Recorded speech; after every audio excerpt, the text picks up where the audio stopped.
to try to. But I could see, I have seen a few things where they had different fingers and things like that. But that's still manipulable. Sure. And we get the bodiless energy beings every now and then, which are nice effects. And it must be hard for the actors who have to act opposite empty space, you know, which will then be filled in later by the special effects wizards. Yeah, talk to us a little bit about the association now, the group that have come together to form the Klingon Language Institute members, and the conference that you had just recently. We just finished our second annual conference, which was an attempt to bring together Klingon speakers. The language has been around, of course, since the second film. Linguist Mark Oaken was hired to create a language, went back to the first film, pardon me, I didn't mean the second film, actually the third film, went back to the first film, which opens with a couple lines of Klingon dialogue, and then that's it for the Klingons for 2 films. And Mark published a dictionary some years ago, and a small glossary and grammar, and about 4 years ago, a copy of it fell into my hands, and I thought, well, this is very different. This is as if someone has handed me a dead language. We don't have any speakers to talk to about it. Are there people who want to study it? And I started questing around a little bit, went out on the information superhighway, as it is, and quickly found a couple dozen people. And I thought, well, what we need is a common forum, because all these people say the same thing. They say they bought the dictionary and they've gotten into it, but they have no one to talk to about it. They think they're the only one out there doing this. But more than 250,000 copies of this dictionary are in print. Are you kidding? So there are an awful lot of people who think they're the only ones. Yeah. And the purpose of the KLI originally was to provide a forum for these people. And we put out a quarterly journal and such. Last year we got the idea of trying to bring some of these speakers together so that for 1 week each year, it would be a living language. We'd talk Klingon, we'd speak, we'd eat and drink Klingon, we'd play poker in Klingon, we'd splash in the hotel pool in Klingon, and for 1 week, you'd hear it live. Right. As opposed to people writing scholarly articles or composing messages on the internet where you can take your time and make sure everything is just right. Here, it's live, it's a lot harder, and it does wonders for your skills with the language. Before we go to the break, you have to say a couple of things so that we can start saying, well, hello, Tony, how are you?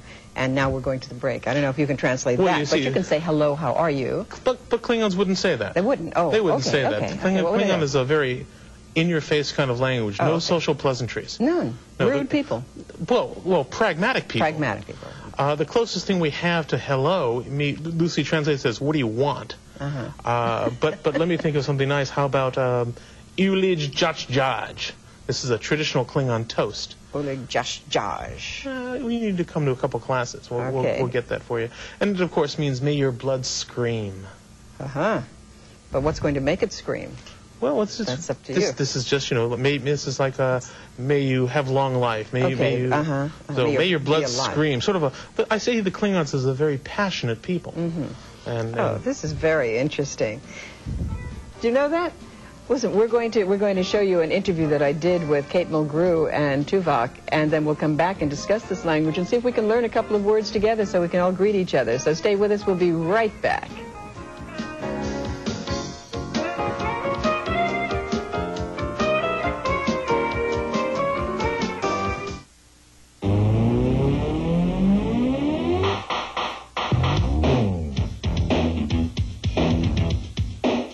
In the last 2 years, the use of seatbelts has saved an estimated 18,000 lives.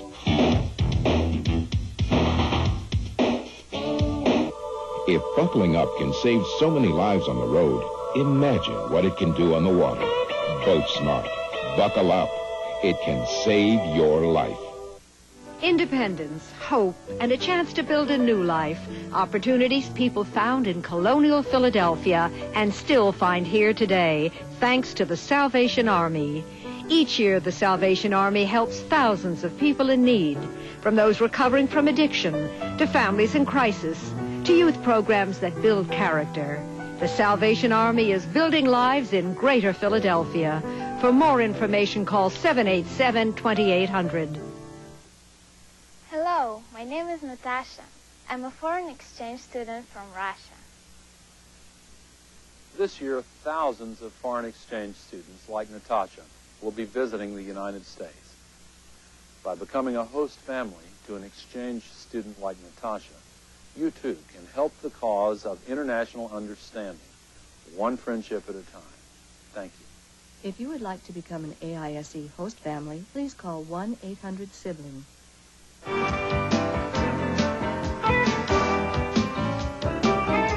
Hi, we're back, and we're visiting this morning, actually, with Dr. Lawrence Schoen, who is the founder of KLI, which is the Klingon Language Institute, founded 4 years ago, just had their second annual meeting, and we're going to learn a few more words, which I've been practicing, getting my together and things, so you've got to get certain sounds and guttural sounds and things. Absolutely. In fact, one of the things we're always warned about is to keep a handkerchief handy, because Yes, you're going to be splupping Klingon and is a language that has to be spoken forcefully, and if you're not spitting at the person you're talking to, you're probably being very disrespectful.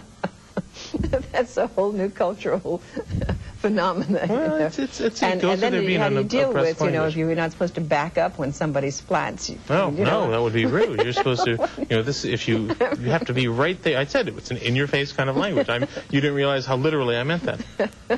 I mean, I have been in the presence of people, so, and there's always this, you can't quite decide whether it would be rude to kind of ease your way back a little bit. The trick, if you're going to meet someone who's speaking Klingon, is to see them before they eat lunch. I like that.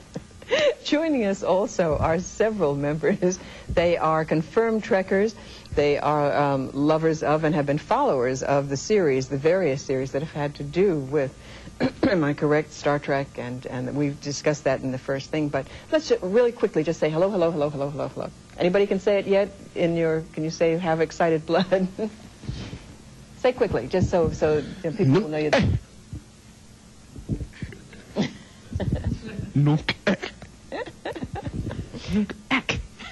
Okay, we're greeting the populace, are we not? We're going to have to give them all some lessons. I'm not exactly fluent in Klingon. This is an example of the poor quality of Federation schools. That everyone isn't learning Klingon. I think what they're trying to say is nuknech.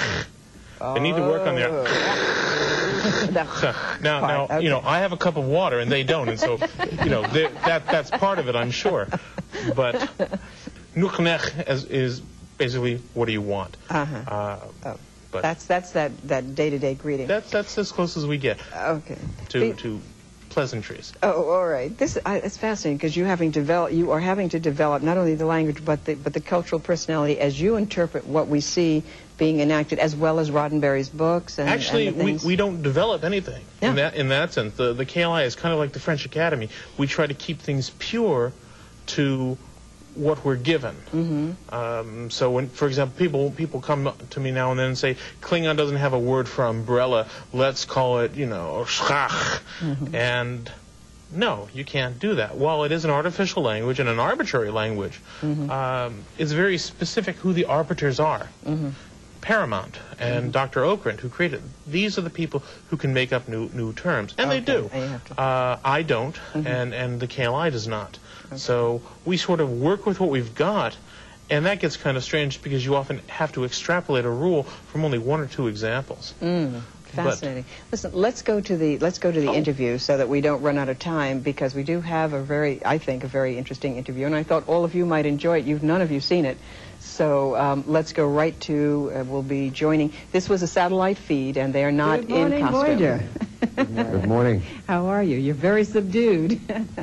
Are we subdued? Well, it's 2 a.m. We just got back from the network launch. Oh, well, I apologize. Not at all. But it's all for a good cause. Mm-hmm. Very good cause. Listen, first of all, let me ask you, Captain Janeway, did you choose your first name? Catherine? Did I choose Catherine? Yeah, so it could be familiar to you. No, originally she was Elizabeth Janeway. Uh-huh. And I loved that name, but evidently there was a conflict. There is an Elizabeth Janeway. Oh, yes. And then I think the producers, in their astuteness and foresight, chose Catherine for probably a variety of reasons. Right. It certainly makes it a lot easier for me, but I'm delighted with it. Happened to be convenient. At least you'll always turn